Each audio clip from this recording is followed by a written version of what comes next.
తిరుపతి లడ్డు వివాదం. పవన్ కళ్యాణ్ గారు సనాతన ధర్మం గురించి ఆయన తీసుకున్న డెసిషన్ ఇప్పుడు తమిళనాడు రాజకీయాల్లో చర్చగా మారడం. అటు నుంచి ప్రకాష్ రాజ్ కౌంటర్స్, అంటే ఎటువైపు నుంచి ఎటువైపు వెళ్ళింది. ఈవెన్ ఇప్పుడు టైటిల్స్ కూడా తమిళనాడు వాళ్ళ సినిమా టైటిల్ ఇప్పుడు రజనీకాంత్ వెట్టయాన్ రిలీజ్ అవుతుంది. దాని టైటిల్ కూడా ఇంతకుముందు తంగలాన్, కానీ ఇప్పుడు వచ్చే మూవీస్ అన్నీ కూడా వాళ్ళు టైటిల్ చేంజ్ చేయట్లేదు ఈవెన్ తెలుగు అభిమానుల కోసం కూడా అనే చర్చ వరకు అక్కడి నుంచి ఇక్కడికి వచ్చిందంటే అసలు ఏం జరుగుతుంది, ఎందుకు ఇంత వివాదం అటువైపు వెళ్ళింది? డెఫినెట్గా అండి. సినిమాలు రాజకీయాలు వేరు అనే పరిస్థితి నుంచి సినిమాలు రాజకీయాలు ఒకటే అనే పరిస్థితికి వచ్చింది. ఈ రెండు కాదన్నట్టు ఇప్పుడు సనాతన ధర్మం వైపు మరలింది. ఏదైనా కానీ ఈ మూడు కూడా కొత్తగా, అంటే ఎప్పుడు లేని విధంగా ఒకవైపు జస్ట్ ఆస్కింగ్ అని ప్రతి ఒక్కళ్ళు ప్రశ్నించే స్థాయికి వచ్చారు. ఇక్కడ విలక్షణట్టుగా ముద్రపడిన ప్రకాష్ రాజ్ ఆ ఇండస్ట్రీలో ఆయన కన్నడం కావచ్చు, నేటివ్ ప్లేస్ తమిళనాడులో కావచ్చు, అతను డేట్కి కరెక్ట్గా రాడు, నిర్మాతల్ని పట్టించుకోడు అని చెప్పేసి రకరకాల ఇది మీద ఒకప్పుడు దాని నుంచి బహిష్కరించారు కూడా. కానీ తెలుగు ప్రజలు హక్కును చేర్చుకున్నారు. జాతీయ అవార్డు వచ్చింది, విలక్షణట్టుగా ముద్రపడింది.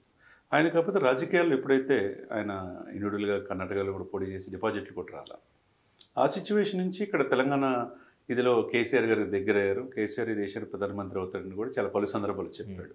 సరే వాట్ ఎవర్ వంట ఈ రాజ్యసభ సభ్యుడు కూడా అవుతాడన్నారు. సరే రాజకీయాలు లేదు. అదే మొదటి నుంచి మోదీకి వ్యతిరేకం అతను. ఓకే, మోదీ దీన్ని హిందూ మతం వైపు తీసుకెళ్తున్నాడు, కులాల మతాల మధ్య చేస్తున్నాడు. మోదీ గారు మళ్ళా ఈ దేశానికి ప్రధానమంత్రి కాడని మొదటి నుంచి చెప్తున్నాడు. కాబట్టి ఎప్పుడైతే పవన్ కళ్యాణ్ గారు ఆయన దగ్గర అవుతున్నాడో, ఎందుకంటే మూడోసారి అది రావడానికి ఆంధ్రప్రదేశ్లో టీడీపీ కలవటం ఇవన్నీ కూడా మనం చూసాం. ఆ దగ్గర అతను ప్రశంసిస్తున్న ప్రతి అంశంలోనూ ఇతను విభేదిస్తున్నాడు. ఇది ముఖ్యంగా ఎక్కడైంది సనాతన ధర్మం లడ్డు అపవిత్ర జరిగిందనే పాయింట్ ఆఫ్ వ్యూ తీసుకుంటే, జస్ట్ ఆస్కింగ్ అని చెప్పి ఆ రోజు నేను ఫారెన్లో షూటింగ్లో ఉన్నా అని చెప్పేసి ఫస్ట్ క్వశ్చన్ అడిగాడు. ఎందుకు ఇది మీరే ప్రభుత్వం ఉన్నారు కాబట్టి విచారించుకోవచ్చు. అక్కడి నుంచి మళ్ళీ పవన్ కార్తీ విషయంలో మనం ఏం జరిగిందో చూసాం. ఒక యాంకర్ అడిగిన ప్రశ్నకి ఆయన సారీ చెప్పడం, జ్యోతిక కావచ్చు, సూర్య కావచ్చు స్పందించడం. ఆ సినిమాకి మొన్న ఈ మధ్య సత్యం సుందరం రిలీజ్ అయ్యి మంచి హిట్ అయింది. ఆ సినిమాకు శుభాకాంక్షలు కూడా చెప్పాడు. నువ్వు అనుకోని పరిస్థితులు ఆడినావు అని చెప్పి వాళ్ళు బాగానే ఉన్నారు. నువ్వు క్షమాభిక్ష అడగటం అదెంత ఆనందమో అని చెప్పి దాన్ని వ్యంగ్యంగా మళ్ళీ ట్వీట్ చేశాడు. 30వ తారీఖు వచ్చి అన్ని సమాధానం చెప్తున్నాడు. మధ్యలో పవన్ కళ్యాణ్ గారు ప్రతి ఒక్కరికి ఇదైపోయింది హిందూ మతం అంటే అంత ఇదా, సినిమాల్లో కూడా ఇట్లా చేస్తున్నారని చెప్పి చెప్పటం. దానికి ఈయన నేను 30వ తారీఖు వచ్చి సమాధానం చెప్తాను, 30వ తారీఖు సమాధానం చెప్పాలి. మళ్ళీ 2వ తారీఖు స్పందించాడు. ఏమి స్పందించారు? పంగనామాలు పెట్టడానికి రెడీగా ఉన్నారు కొంతమంది అన్నారు. ఒక స్టేజ్ దాటిపడి మేము అడిగిన క్వశ్చన్లకి భయపడుతున్నారు అంటున్నాడు. చివరికి తమిళనాడులో ఉదయనిధి ఫంక్షన్లోకి వెళ్ళి ట్వీట్లు చేసి, ఈ ట్వీట్లు చేయటం ఎక్కడ అంటే దీన్ని ఒక రకంగా మనం ఏమనుకోవాలంటే అండి, తెలుగు ప్రజలు అంతా ఆదరించిన మిమ్మల్ని ఒకప్పుడు మీకోసం మూవీ ఆర్టిస్ట్ అసోసియేషన్లో కూడా మోహన్ బాబుని వేధించి మెగా ఫ్యామిలీ కావచ్చు, పవన్ కళ్యాణ్ అభిమానులు కావచ్చు, అందరూ కూడా మీ వైపు నిలబడ్డారు. కానీ మీరు ఓడిపోయారు. మరి మేము మీ గురించి ఎప్పుడు కూడా పవన్ కళ్యాణ్ ఒక మాటల్లా గౌరవంగానే ప్రకాష్ రాజ్ గారు నా మంచి మిత్రుడు అన్నాడు. మీ భావాలు వేరు, మీ ఆలోచన వేరు, మీ రాజకీయ ఆలోచన వేరు. కాకపోతే ఇక్కడ ఏంటంటే సనాతన ధర్మం అనేది ఒక లేవనెత్తుకున్నాడు ఆయన, ఒక రాజకీయ నాయకుడు. ఆయన ఇష్టం. ఎందుకంటే 219 దేవాలయాల మీద ఆంధ్రప్రదేశ్లో గత 5 సంవత్సరాలు దాడులు జరిగినాయి. రాముల వారి విగ్రహం కూడా తల తీసుకెళ్ళిపోయారు, రథం కూడా అంతర్వేదన తగలబెట్టారు. కాబట్టి ఆయన ఆవేదన ఒక హిందువుగా సనాతన సంప్రదాయాన్ని పరిరక్షణకు ఒక బోర్డు ఉండాలని ఆయన లేవనెత్తిన అంశం ఇప్పుడు 80% హిందువులు 100 కోట్ల మంది ఆహ్వానిస్తున్నారు. అదే సమయంలో ప్రకాష్ రాజ్కి ఎందుకు వ్యతిరేకత అనేది ఒక డౌట్ అనమాట.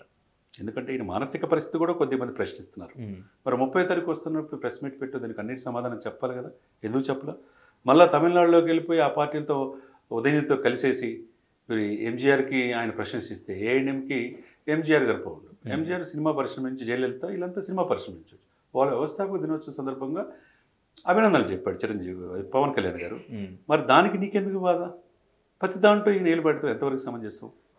అంటే ఫస్ట్ నుంచి ఆయన వెర్షన్, ఇప్పుడు ఫస్ట్ లడ్డు వివాదం బయటకు వచ్చిన తర్వాత మీ స్టేట్లో జరిగింది, అక్కడ ఏం జరిగింది అనేది మీరు చర్య తీసుకోండి, అక్కడ మీరు ఎంక్వైరీ చేయండి, ఎంక్వైరీ చేసి కఠిన చర్యలు తీసుకుని అది అక్కడే క్లోజ్ చేయండి. దీన్ని ఎందుకు దేశవ్యాప్తంగా దీన్ని ఇష్యూ చేస్తున్నారు? ఎవరికి మేలు చేయటానికి అన్నాడు. అంటే మోదీకి మేలు చేస్తున్నారు ఇది అని చెప్పి అన్నాడు. తర్వాత ప్రతి ప్రశ్న ఈయన లేవనెత్తిన అంశాలు ప్రతిదీ కూడా మోడీకి ఉపయోగం. ఎవరి ఆజ్ఞల ప్రకారం ఏఐడిఎంకి ప్రశ్నిస్తే ఎవరి ప్రాపకం కోసం అన్నాడు. పంగనామాలు ఎవరికి పెడదాం, కొత్త వాళ్ళు వచ్చారని ఇట్లా వ్యంగ్యంగా చేయటం ఎవరిని ఉద్దేశించి? ఇప్పుడు అట్లా అనుకుంటే మీరు మీరు మీరు ఏ విధంగా 219 దేవాలయాల మీద గత ప్రభుత్వంలో వైసీపీ జరిగినప్పుడు దాడులు జరిగినప్పుడు ఎందుకు స్పందించాలా మరి? 2 తెలుగు రాష్ట్రాల్లో మీరు నేను సినిమాలు చూస్తే ఆయన విలక్షణ నటుడయ్యాడు, జాతీయ అవార్డు వచ్చింది. మన డబ్బులు కావా? మరి అదే సమయంలో నీకు సేవ ప్రతి ఒక్క సమస్య మీద ప్రశ్నించే మీకు సామాజిక బాధ్యత కదా. 2 రాష్ట్రాల్లో వరదలు వచ్చినప్పుడు ₹1 కూడా ఎందుకు సహాయం చేయలేకపోయారు? To do something our society. ఏమంటారండి? అనేక మంది హీరోలు హీరోయిన్లు ఎదురు స్పందించలేదు అనుకోండి, వేరే విషయం. హీరోలు 2 రాష్ట్రాలు స్పందించారు కదా. ఒక పవన్ కళ్యాణ్ గారు 6 కోట్లు ఇచ్చారు కదా, తెలంగాణకు ₹1 కోటి, ఆంధ్రప్రదేశ్ ₹1 కోటి, మరి 400 గ్రామాలకి 400 లక్షలు అంటే 4 కోట్లు ఇచ్చారు కదా. 6 కోట్లు మెగా ఫ్యామిలీ మొత్తం 800 కోట్లు ఇచ్చారు కదా. నువ్వేమో రూపాయన్ని ఇచ్చావా? ఈ సమాజం నువ్వు ప్రశ్నిస్తున్నావు పవన్ కళ్యాణ్ని. పవన్ కళ్యాణ్ నిన్ను ప్రేమించాడు, ఇష్టపడుతున్నాడు, స్నేహం నా స్నేహితుడు అని చెప్పాడు. మరి మీరు నిజ జీవితంలో నువ్వు హీరోగా మీరు ఎందుకు విలక్షణ నటన ప్రదర్శించలేకపోయారు? ఎందుకు 30వ తారీఖు వస్తారని మాట తెప్పారు? పక్క రాష్ట్రం వెళ్ళి వాళ్ళ ఎవరు ప్రాపకం కోసం పవన్ కళ్యాణ్ ఈ సీఎం మంచి, ఈ డిప్యూటీ సీఎం మంచాడు, ఆ డిప్యూటీ సీఎం సనాతన ధర్మం పట్టుకొని తిరుగుతున్నాడు, రెచ్చగొడుతున్నాడు అని చెప్పి ఏ విధంగా మాట్లాడతారు? ఆ కంపారిజన్లో కరెక్ట్ ఉందంటారు? అంటే ఒక డిప్యూటీ సీఎం సమానత్వం గురించి మాట్లాడుతున్నాడు, ఇంకొక డిప్యూటీ సీఎం సనాతన ధర్మం గురించి మాట్లాడుతున్నాడు. ఇప్పుడు సనాతన సాంప్రదాయం గురించి ఏమన్నారు? ఒక డిప్యూటీ ఉదయనిధి ఏమన్నాడంటే సమానత్వం గురించి ప్రకాష్ రాజ్ చెప్పాల్సిన అవసరం. ఆయన గురించి అందరికీ తెలుసు. సినిమా అలాంటి ఆయనకి రాడని హీరోల్ని నిర్మాతలు ఇబ్బంది పెడతారు. దానికి ఎనిమి అనే సినిమా నిర్మాత కూడా వినోద్ కుమార్ అని చెప్పేసి ట్వీట్ చేశాడు. నేను కూడా జస్ట్ ఆస్కింగ్ అని చెప్పి అంటున్నావు కదా, నేను అడుగుతున్నా, నీకేమైంది? నాకు ₹1 లాస్ అయింది, అర్ధాంతరంగా ఎనిమి సినిమా నుంచి ఎందుకు వెళ్ళిపోయావు? వినోద్ కుమార్ తమిళ నిర్మాత ప్రశ్నించాడు. నువ్వు వేదిక పంచుకున్న ముగ్గురు కూడా, స్టాలిన్ కావచ్చు, ఉదయనిధి కావచ్చు, ఇంకొకరు కావచ్చు, అందరూ రాజకీయాలు సక్సెస్ అయ్యారు. నువ్వెందుకు సక్సెస్ కాలే? డిపాజిట్లు కూడా ఎందుకు రాలేదని ప్రశ్నించారు. మరి దానికి కూడా సమాధానం చెప్పాలి కదా. ఇప్పుడు ఇక్కడ ఏంటంటే సార్, ఇక్కడ ఎవరు ఏం చేయాలనేది ఆయన చెప్పాల్సిన అవసరంలా. నువ్వు సమాజానికి ఏం చేసావనేది ముఖ్యం. ఏమి చేయనప్పుడు ప్రకాష్ రాజ్ గారు అడిగే హక్కు ఎక్కడ ఉంటుంది? అంతే కదండి. ప్రతిదానికి రెచ్చగొట్టే ధోరణి మానుకోవాలి కదా. ఓకే, అంటే ప్రకాష్ రాజ్ గారు కాకుండా మీరు ఈ పవన్ కళ్యాణ్ గారు ఈ లడ్డూ కల్తీ జరిగిన తర్వాత ఈవెన్ సుప్రీంకోర్టు కూడా సరైన ఆధారాలు లేవు అని చెప్పేసి ఇప్పుడు స్పెషల్గా సిట్ని కూడా ఏర్పాటు చేయడం జరిగింది కదా. దాని మీద ఆధారాలు లేకుండా ప్రెస్ మీట్ పెట్టారు. అసలు ప్రెస్ మీట్ పెట్టాల్సిన అవసరం ఏముంది? ఇప్పుడు వేరే మతాల గురించి మాట్లాడాల్సిన అవసరం ఏముంది? ఈవెన్ ఆయన పాలిటిక్స్ స్టార్ట్ చేసిందే కులాలకి మతాలకి అతీతంగా మా రాజకీయాలు ఉంటాయి, మా పార్టీ ఉంటుంది అని చెప్పేసి మాట్లాడిన పవన్ కళ్యాణ్ ఇప్పుడు కులాలు మతాలు రెచ్చగొట్టే విధంగా వేరే మతాల గురించి కూడా మాట్లాడుతూ అందరినీ బయటికి రండి అంటూ రెచ్చగొడుతున్నారు అనే కామెంట్స్ ఎక్కువగా వినిపిస్తున్నాయి. దీన్ని మీరైతే సమర్థిస్తారా? ఆయన ప్రకాష్ రావు తీసుకున్న స్టాండ్ ఈ రోజు తీసుకుంది కాదు. రాజకీయ లబ్ధ్యం ఆయనకు అవసరంలా. ఒక రకంగా రాజకీయాలు ఇబ్బంది ఎదుర్కొంటాడు, మిగతా మతాలు దూరం అవ్వచ్చు అని అనుకోవచ్చు. కానీ ఎక్కడో చోట ఇది పులి స్టాప్ పడాలా. ఇప్పుడు ఈ రోజు తీసుకున్న స్టాండ్ కదా. ఆయన 10 సంవత్సరాల నుంచి ఉన్నాడు. ఒకప్పుడు ఏ పార్టీలతో ఉన్నా ఇప్పుడు ఏంటి పరిస్థితి? ఒకప్పుడు లెఫ్ట్ పార్టీలతో ఉండొచ్చు, ఇప్పుడు బీజేపీ పార్టీ ఉండొచ్చు. బీజేపీ మతతత్వం అనుకుంటే ఇప్పుడు దేశవ్యాప్తంగా ఎందుకు విస్తరించింది? ఇప్పుడు దక్షిణ భారతదేశంలో ఒక వ్యక్తిగా ఎన్డీఏ కూటమిలో కీలకంగా వ్యవహరిస్తున్నాడు పవన్ కళ్యాణ్ గారు. వారాహి అనేది ఆయన మాలేసేదాకా ఎవరికి తెలియదు, వారాహి అమ్మవారి. ఆ తర్వాత ఆయన అనుసరిస్తున్నారు. ఈరోజు పాయచేత దీక్ష హిందువుల కోసం 100 కోట్ల మంది కోసం ఆయన ఒక్కడే ఎందుకు వేసుకోవాలా? ఆయన కాలినడకన వెళ్ళొచ్చాడు కదా. అదే జగన్మోహన్ రెడ్డి ఎందుకు ప్రశ్నించరు? డిక్లరేషన్ మీద సంతకం పెట్టలేదు, కాలినడకన ఆయన వెళ్ళలేదు. ఈయన వెళ్ళాడు, వాళ్ళ కూతురు చేత కూడా సంతకం పెట్టించినప్పుడు ప్రకాష్ రాజ్కి ఏమైంది? మరి దానికి కూడా స్పందించాలి కదా. అంటే వాళ్ళకొక న్యాయం, నీకొక న్యాయమా? నీకు కేసీఆర్ గారి పేరు మీద ప్రేమ ఉండొచ్చు, జగన్ గారి మీద ప్రేమ ఉండొచ్చు, ఆంధ్రప్రదేశ్ ప్రజల మీద, తెలంగాణ ప్రజల మీద వాళ్ళు మాత్రం ₹500 మీరు నేను సినిమా చూస్తే ఆయనకు డబ్బులు సంపాదించుకున్నాడు, అది మాత్రం ఓకే. ఏదన్నా ఇబ్బందులు ఉన్నప్పుడు 2 రాష్ట్రాల్లో కూడా స్పందించరు. కానీ పవన్ కళ్యాణ్ అంటే ఎందుకు ఒంటి కాలుతో లెగుస్తారు? ఇప్పుడు ఆయనది ఏమన్నా తప్ప? 100 కోట్ల మందికి అంటే 80% పాపులేషన్కి ఒక సనాతన సాంప్రదాయం అనేది అంటే ఎవరి మతం వాళ్ళకి ఇది. నా మతంలో అన్యాయం జరుగుతుంది, నా గుడుల మీద దాడులు జరుగుతున్నాయి, నా మతాన్ని కించపరుస్తున్నారు. ఇదే సమయంలో సార్ ఒకటి ఆలోచించండి. మరి ఇదే 2 సంవత్సరాల క్రితం ఉదయనిధి ఏమన్నాడు? సనాతనం అనేది వైరస్ లాంటిది, కరోనాతో, డెంగ్యూతో, మలేరియాతో పోల్చినప్పుడు అప్పుడు ప్రకాష్ రాజ్ ఎందుకు మాట్లాడలేదండి? అది పోల్చొచ్చా? అంటే ఎవడేమైనా అనొచ్చు. ప్రతి ఒక్కటి ప్యాషన్ అయిపోయింది సార్. సరస్వతీదేవిని విమర్శిస్తారు, వినాయకుడిని కామెంట్ చేస్తారు, మరి అన్ని మతస్థులు వెళ్ళి తిరుమలలో ప్రచారం చేస్తారు. ఇది తప్పు కాదా? అంటే ఇప్పుడు పవన్ కళ్యాణ్ లేవనెత్తిన అంశం ఏంది? 100 కోట్ల ప్రతినిధిగా మాట్లాడటం తప్ప హిందూ సనాతన పరిరక్షణ బోర్డు ఏర్పాటు చేయాలన్నాడు. అది తప్పట్లేదు. ఈ ముస్లిమ్స్కి వక్ఫ్ బోర్డు లేదా? అదేవిధంగా క్రిస్టియన్స్కి మిషనరీస్ లేవా? అదేవిధంగా హిందువులకు 100 కోట్ల మంది ఉన్నప్పుడు ఎందుకు లేవు? ఒకప్పుడు ఖిల్జీలు, తుగ్లకులు అనేక వరుసగా వచ్చేసి గోరీలు మొత్తం దాడులు చేసి గుడులు ధ్వంసం చేశారు. ఇప్పుడు కూడా 5 సంవత్సరాలు ఇప్పుడున్న ఇంత నాగరికత పెరిగిన ఈ సమాజంలో కూడా వైసీపీలో 219 దేవాలయాల మీద దాడులు జరుగుతున్నప్పుడు ఇదే ప్రకాష్ రాజ్ ఏమయ్యాడని అడుగుతున్నాను. మరి ఎక్కడో చోట ఒక్కొక్కటి రావాలి కదా సార్. అంటే పవన్ కళ్యాణ్ గారు కూడా పరిరక్షణ కోసం చేస్తున్నారా? ఈ సిచ్యువేషన్ని తీసుకుని బీజేపీకి మద్దతుగా ఈయన మత రాజకీయాలు చేస్తున్నారు అనేది అది నచ్చిన వాళ్ళ కామెంట్స్. ఆయన హిందూ సమాజ పరిరక్షణ కోసం, హిందూ సనాతన సాంప్రదాయాన్ని కాపాడటం కోసం చేస్తాడు. ఉపనిషత్తులు, వేదాలు, ఋగ్వేదం, యజుర్వేదం, సామవేదం, అధర్వేదం ఏం చెప్తుంది? అనేకం వచ్చి వెళ్ళిపోయినాయి. కానీ హిందూ సనాతన సాంప్రదాయం ఇప్పటికీ నిలబడిందంటే ఆ గొప్పతనాన్ని చెప్తాను. అంటే గవర్నమెంట్లో ఉన్నారు, స్ట్రాంగ్గా డెసిషన్ తీసుకుని దానికి ఒక కమిటీ ఏర్పాటు చేయడం, మాట్లాడి వాళ్ళు ఒక డెసిషన్ తీసుకుని దానికి సంబంధించిన ఏర్పాట్లు ఏంటేమని చేయకుండా బయటకు వచ్చి ప్రెస్ మీట్లు పెట్టి బయట జనాల్ని, హిందువుల్ని రెచ్చగొడుతూ వేరే మతాలని కూడా అందులోకి ఇన్వాల్వ్ చేస్తూ మాట్లాడుతున్నారు అనేది కదా కామెంట్స్ వచ్చేది. అది నేను పూర్తిగా యాజ్ ఎ లామెన్గా నేను అది ఏకీభవించట్లా. ఎందుకంటే 145 కోట్ల ఉన్న జనాభాలో హిందువులు కూడా మనుషులే. వాళ్ళకు కూడా పరిరక్షణ, వాళ్ళ దేవాలయాలు, వాళ్ళ గుడులు సంరక్షించుకోవాల్సిన బాధ్యత ఉంది. ఇదేదో మతాలు రెచ్చగొడతాను కాదైనా. ఆయన మతాలు రెచ్చగొట్టేవాడైతే ఎప్పుడూ లబ్ధి పొందేవాడు. ఎక్కడ ఒక ఎమ్మెల్యే కాదా? ఎన్డీఏలో కీలక పాత్ర ఎలా వహించాడు? దక్షిణ భారతదేశంలో తమిళనాడు అనేక దేవాలయాలు ఉన్నాయి, కేరళలో ఉన్నాయి, అనంత పద్మనాభ స్వామి, తంజావూరులో బృహదీశ్వరాలయం ఉంది. మరి అనేక గుడులు సంరక్షించుకునే వీళ్ళు ఎవరికి లేని విధంగా పవన్ కళ్యాణ్ ఎందుకు లేవనెత్తాడు? ఆయన ఓటు బ్యాంక్ రాజకీయాలు, ఇప్పుడు రాజకీయాలు లేవు. 21 సీట్లు ఇచ్చాడు, 100% స్ట్రైక్ రేట్తో ఉన్నాడండి. ఇప్పుడు 100% స్ట్రైక్ రేట్తో 21 గెలిచాడు కదా. 2 ఎంపీలు కూడా గెలిచాడు కదా. చివరికి టీడీపీని కూడా ఎన్డీఏలో భాగస్వామ్యం చేసి దేశ రాజకీయాల్లో కూడా ఒక చరిత్రలో ఇది పవన్ కాదు తుఫాన్ అని చెప్పి మోదీ చేత మనల్ని పొందాడంటే ఆయన రాజకీయాలు చేయాల్సింటే ఎప్పుడు చేయొచ్చు. రాజకీయాల కోసం, ప్రజల కోసం, ప్రజల పరిరక్షణ కోసం ఈ రోజు లేవనెత్తున్నాడు తప్పితే మతాల మధ్య, కులాలు కలిపే సిద్ధాంతంలో సక్సెస్ అయ్యాడు కాబట్టి రాజకీయంగా సక్సెస్ అయ్యాడు. ఇప్పుడు తను జన్మించిన హిందూ సనాతన సాంప్రదాయాన్ని గౌరవిస్తున్నాడు అంతే.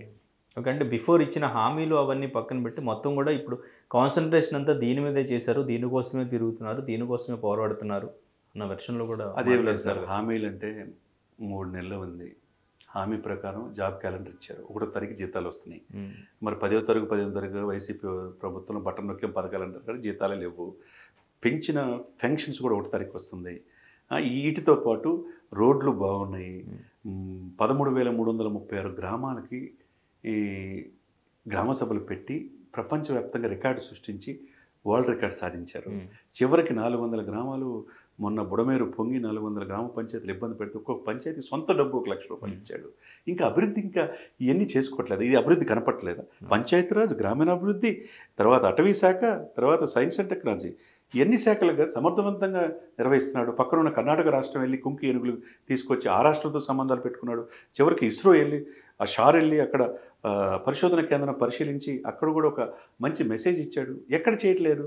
ఎక్కడ ఏం కావాలంటే తన సొంత డబ్బు ఖర్చు పెడుతున్నాడు. ఇప్పటికీ తన రాజకీయాలు రాకముందు 34 కోట్ల రూపాయలు కౌలు రైతులకు ఇచ్చినవాడు. రాజకీయాల్లో వచ్చిన తర్వాత కూడా ప్రభుత్వం చేయొచ్చు అన్నీ కూడా, కానీ తన సొంత 6 కోట్ల రూపాయలు ఎవరైనా ఇచ్చారా సార్? ఏ హీరో అన్నా ఇచ్చాడా? ఒక్క సొంత ఆంధ్రప్రదేశ్ రాష్ట్రానికి ఆయన ఇచ్చింది 400 గ్రామ పంచాయతీలకు పంచాయతీ ఒక్కొక్క ₹1 లక్ష 4 కోట్లు, ₹1 కోటి సీఎం రిలీఫ్ ఫండ్, 5 కోట్ల రూపాయలు ఒక ఆంధ్రప్రదేశ్కి ఇచ్చాడు. ఈ సోకాళ్ళు విమర్శించే వాళ్ళు ఎవరైనా ₹1 ఇస్తాడు? ఈ దేశ చరిత్రలో ఎవరైనా చేస్తున్నారా సార్? కాబట్టి ఇక్కడ ఏంటంటే అభివృద్ధి సంక్షేమం 2 కళ్ళగా చంద్రబాబు నాయుడు గారు, పవన్ కళ్యాణ్ గారు ముఖ్యమంత్రిగా, ఉప ముఖ్యమంత్రిగా వాళ్ళు చేస్తున్నారు. ఇప్పుడు తిరుపతిలో అడ్డు వచ్చింది కాబట్టి రాజకీయాలు వాడుకుంటున్నారని వీళ్ళు అనుకుంటున్నారు, కానీ అభివృద్ధి అది అక్కడ ఆగట్లా. రాజధాని కోసం 15,000 కోట్లు ఇచ్చారు. అమరావతి పనులు స్టార్ట్ అయినాయి. తర్వాత పోలవరం పూర్తి చేయడానికి సెంట్రల్ గవర్నమెంట్ నిధులు ఇచ్చింది. సెంట్రల్ గవర్నమెంట్ పనులు జరుగుతున్నాయి. రోడ్లు ఇస్తున్నారు. మద్యం లిక్కర్ పాలసీస్ ఇచ్చేసేసారు. జాబ్ క్యాలెండర్, టూరిజం అభివృద్ధి కోసం ఎక్కడికక్కడ ఇసుక ఉచితంగా ఇచ్చేస్తున్నారు. అన్నీ కూడా పారామీటర్స్గా పర్ఫెక్ట్గా పని జరుగుతుంది. ఓకే, అక్కడంటే డిఎంకే పార్టీతో విమర్శించినట్టు మాట్లాడడం, ఇప్పుడు అన్నా డిఎంకే పార్టీకి మద్దతుగా మాట్లాడడం అంటే ఏంటంటారు? అక్కడ ఏమైనా నెగిటివ్ అవుతుంది అని ఎవరెవరు రాజకీయాల ఇది పోగొట్టుకుంటారు సార్. ఎన్డీఏలో కీలక పాత్ర, ఈజ్ ద ట్రబుల్ షూటర్. దక్షిణ భారతదేశంలో ఎమర్జ్ అవుతున్నాడు. ఐపీఎస్ ఆఫీసర్ మొన్నటిదాకా ఒక వస్తున్నాడు తమిళనాడులో. ఇప్పుడు ఆయన వచ్చాడు, ఆయన ఎంపీగా పోటీ చేశాడు, గెలవలేదు. దక్షిణ భారతదేశంలో ఒక గొప్ప మాస్ ఫాలోయింగ్ లీడర్గా పవన్ కళ్యాణ్ గారు కనపడుతున్నాడు. కాబట్టి ఇప్పుడు రేపు ఏఐడిఎంకేతో కలిసి వెళ్ళొచ్చేమో. బీజేపీ ఇప్పుడు జనసేన కావచ్చు, టీడీపీ, ఎన్డీఏలో వీళ్ళంతా మిత్రపక్షమే కదా. ఇప్పుడు అక్కడ విజయ్ కూడా ఒక పార్టీ పెట్టబోతున్నాడు. 66 సినిమా అయిపోయిన తర్వాత ఆయన సొంత పార్టీ పెట్టబోతున్నాడు. ఆయన రాజకీయాల్లోకి వచ్చేస్తున్నాడు. ఎప్పుడు డిఎంకే ఉండదు కదా. ఒకప్పుడు ఇప్పుడు ఇన్ని విమర్శిస్తున్నారు కదా సార్. సనాతన అనేది వైరస్ లాంటిదని ఉదయనిధి అన్న వ్యక్తి, ఆ సనాతనం ఆ ఇంట్లోనే వాళ్ళ అమ్మ దుర్గా గుడ్లకు వెళ్ళకుండా ఉండదు. వాళ్ళ స్టాలిన్ సిస్టరు పరమ భక్తురాలు. అదేవిధంగా చనిపోయిన కరుణానిధి గారు 4 సార్లు సీఎం అయ్యారు. ఆయన వేద పండితుల ఆశీర్వాదం తీసుకుంటాడు. నువ్వు ఇంట్లోనే సనాతనాన్ని నిర్మించలేనివాడి సమాజానికి ఏం చెప్తావు? అట్లా ఎట్లా సమర్థిస్తుంటారు? కాబట్టి దక్షిణ భారతదేశంలో ఒక రకంగా ఈ అవకాశాన్ని, ఈ సిచ్యువేషన్ని రేపు బీజేపీ ఇది చేసుకోవచ్చు, తప్పేమున్నది? ఎవరు రాజకీయ పార్టీలు ఇప్పుడు ఆసేతు హిమాచలం విస్తరిస్తున్నారు బీజేపీ. దక్షిణ భారతదేశాల్లో కూడా విస్తరించకూడదు ఏమనుంది? ఇప్పుడు ఆంధ్రప్రదేశ్, తెలంగాణ, పక్కన ఉన్న తమిళనాడు, కర్ణాటక విస్తరిస్తుంది. ఎప్పుడు ఒకే రకంగా ఉండదు కదండి. రాజకీయాలు ఎలా అయినా మారచ్చు. అంటే ఇక్కడ లడ్డు వివాదంతో స్టార్ట్ అయింది. ఆయన సనాతన ధర్మం గురించి మాట్లాడుతూ అక్కడ ఉదయనిధిని విమర్శించడం.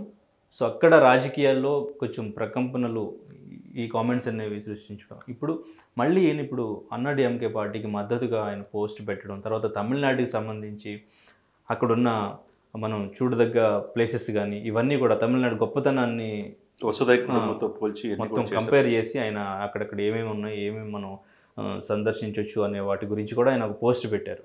సో ఇదంతా అంటే ఆ నెగిటివ్ని మళ్ళీ ఆయన ఈక్వల్ చేసుకోవడానికి ఇదంతా చేస్తున్నాడు. అందుకే అన్నాడీఎంకేకి మద్దతుగా ఇలా పోస్ట్ పెట్టారు.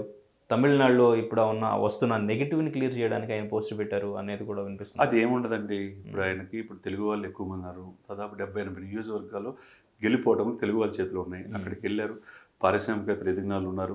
తర్వాత స్కూల్స్, కాలేజీలు పెట్టిన వాళ్ళు ఉన్నారు. యూనివర్సిటీలు పెట్టిన వాళ్ళు ఉన్నారు. తమిళనాడులో ఉన్నారు తెలుగులు. ఎప్పటి నుంచో వలసలు అక్కడ ఉన్నారు. ఇప్పుడు వాళ్ళు రేపు ఎలక్షన్లో ప్రభుత్వాలు ప్రచారం చేయవచ్చు, ఏదైనా జరగవచ్చు. ఇక్కడ ఏంటంటే దీన్ని ఎలక్షన్తో ముడిపెట్టడం కాదు. ఈ సిచ్యువేషన్స్ ఎవరికోళ్ళు ఎంజీఆర్కి సపోర్ట్ ఈరోజు చేసినంత వ్యవస్థాపక దినోత్సవం కాబట్టి ఏఎన్డీఎంకి సపోర్ట్ చేశారు. అంతే కదండి. వాళ్ళు రాజకీయాలు, సినిమాల నుంచి రాజకీయాల్లోకి వచ్చారు. ఎంజీఆర్ కావచ్చు, తర్వాత జయలలిత గారు కావచ్చు. ఇప్పుడు వాళ్ళకి నాయకుడు లేకపోవచ్చు. రేపు వాళ్ళు బీజేపీతో, ఎన్డీఏతో అలయన్స్ అయ్యి ఉన్నారు కదా. కాబట్టి ఎప్పుడు డిఎంకే ఉండాలనే అట్లా డిఎంకే విభేదిస్తున్నప్పుడు, మోదీ ప్రధానమంత్రి కాకుండా ఉండాలనుకున్నప్పుడు మరి ఎన్డీఏలో మిత్రపక్షాలన్నీ కూడా వాళ్ళు ప్యారల్గా ఆ రాష్ట్రాలు విస్తరించాలనుకుంటారు కదా. కాబట్టి దీనికి ఇప్పుడున్న సిచ్యువేషన్స్, ఈ లడ్డు విషయం దీనికి ముడిపెట్టడం అనేది అది కరెక్ట్ కాదు. కాకపోతే ఈ అవకాశాన్ని, ఇది వసుదైక కుటుంబం, ఈ భారతం సంస్కృతుల్లో భాగం కాబట్టి మనమంతా కలిసి ఉండాలని భావన కలిగి ఉండాలి. కాబట్టి పవన్ కళ్యాణ్ అలా వ్యవహరిస్తున్నాడు తప్పితే ఈ రోజు రాజకీయం కోసం ఆయన ఏమి చేయట్లేదు అనేది మనస్ఫూర్తిగా చెప్తున్నాం. ఓకే. అయితే ఇద్దరు డిప్యూటీ సీఎంలతో కంపారిజన్ వస్తుంది ఇప్పుడు. ఒకటి సమానత్వం, ఒకటి సనాతన ధర్మం. సో మీరు ఎవరు ఆలోచన గ్రేట్ అంటారు? పవన్ కళ్యాణ్ ఆలోచన కరెక్ట్. సనాతన సంప్రదాయం నిర్మించాలంటే ఉదయనిధి ఇంకో జన్మెత్తిన వల్ల కాదు. వాళ్ళ ఇంట్లో సనాతన ధర్మాన్ని నిర్మూలించమని చెప్పి వైరస్తో పోల్చడం చాలా పెద్ద తప్పు. ఆ మాట అనేది ఆ రోజున ఈ హిందూ సమాజం పూర్తిగా వ్యతిరేకించిపోవడం కూడా వీళ్ళది తప్పు. హిందువుల్లో కూడా ఐక్యత రావాలి. ప్రతి ఒక్కరు కూడా తన మీద దాడులు జరుగుతున్న మనకెందుకు లేని భావన రాకూడదు. లేకపోతే రేపు ఇంకోటి వచ్చి కొడతాడు, ఇంతే కదా.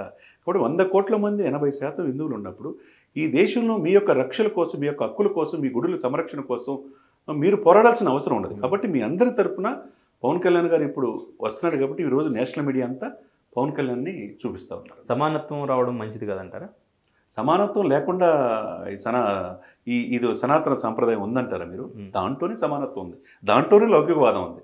అన్ని మతాలు, సర్వమతాలు ఎవరి యొక్క ప్రయారిటీ వాళ్ళదనే ఇది తెలియజేసేదే సనాతన సిద్ధాంతం. Okay, right sir. Thank you sir. Thank you. మరిన్ని వీడియోస్ కోసం ఛానల్ ని సబ్స్క్రైబ్ చేయండి. లేటెస్ట్ అప్డేట్స్ కోసం వాట్సాప్ ఛానల్ ని ఫాలో చేయండి. అండ్ లింక్ డిస్క్రిప్షన్ లో ఉంది.